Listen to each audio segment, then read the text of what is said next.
Hi, Ruthie Renee with Quantum Field Trips here in the Christian based playlist. Today, I wanted to talk to you about choosing the right. I'm not sure if this is just an LDS faith based thing or if other denominations talk about or have the catchphrase choose the right that they teach to their children as well. In the LDS faith, we sing songs in primaries, the little children, and there's my cat. We have that. We even have rings, CTR rings, that remind us to choose the right. So, choose the right is pretty deeply ingrained in the LDS culture, and I think it's a good thing. It's great to want to have the idea that we want to make right choices. If you look in the Eastern side, the eight pronged yoga. It's been a while, so I'm going to miss a bunch of them. But there's the right living, the right way of speaking, the right. You're so it's the same idea. We want to be on the right hand side of God. So why is this, or when is this a bad thing? Not really a bad thing, but when can it be unhelpful is when you have the programming so deep in your subconscious mind that one of two things happen. One, you have that perfectionist mentality. I have to choose the right, or else that means I'm not good enough. I have to choose the right, or else I'm not going to be blessed, or I'm going to miss out. There's so many different ways that we can self harm in our thoughts, and then that spill out into our actions with the fear of not making the right choice. We can also find ourselves in overwhelm. Now, I overwhelm is something that I love to indulge with. And even at the grocery store, we have so many options now. Go backwards 100 years, you go to the market and you're just lucky to whatever they have on the shelf. You're lucky to have one option of the thing you're looking for. Now we have 15 different brands of ketchup to choose from. And if you're health conscious, then you're looking at the labels of every single thing. And now you're looking at the price, you're looking at the label and what the ingredients are and where is it from, who are you giving your money to? You can just wrestle with this overwhelm in every aspect of life. What if you could just make a choice? What if choosing the right isn't so hard? What if we can just make a choice for the most part, for the regular mundane things of life, and also sometimes the big things of life? Where do we want to live? What job am I going to accept? What college am I going to go to? Each choice is going to bring about an experience and consequences, and it doesn't have to be good or bad. It's just different. And there's always ways around. So maybe you take this job and you're excited about it because it's offered to you. And if that's not where you're supposed to be, if you really have faith that God is leading, directing your life, then something's going to happen. The offer's going to fall through. And so you get the option to make a different choice.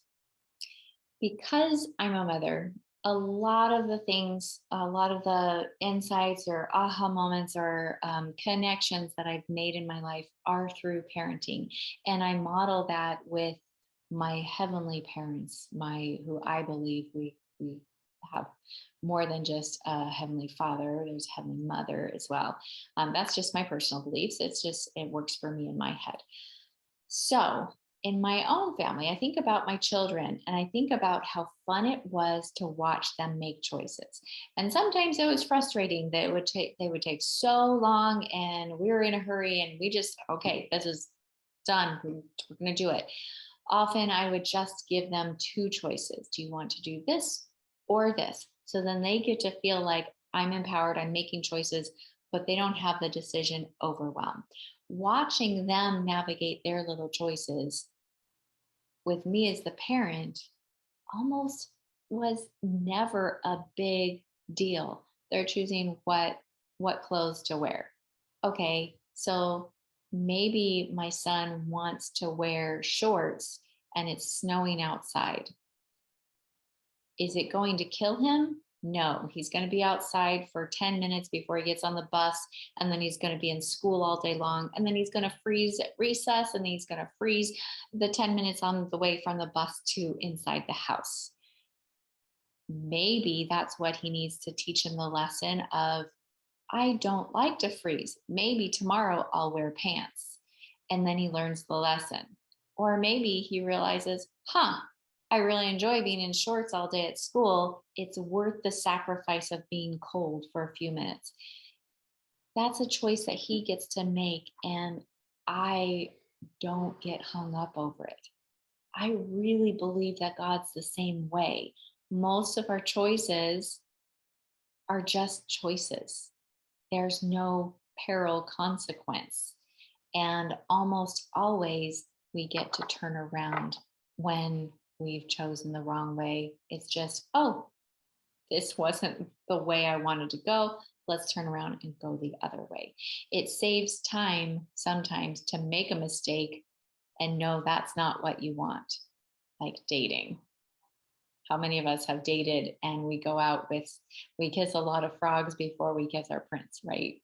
So same thing with decision overwhelm and the idea of choosing the right. So what can you do if you find yourself wrapped up in this, I have to make the right choice.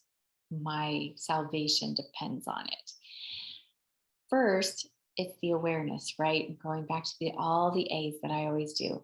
The awareness that, is this really a detrimental decision?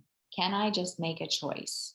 And then practice, just start making choices. Then there's the acceptance piece. Okay, yes, this is overwhelming for me.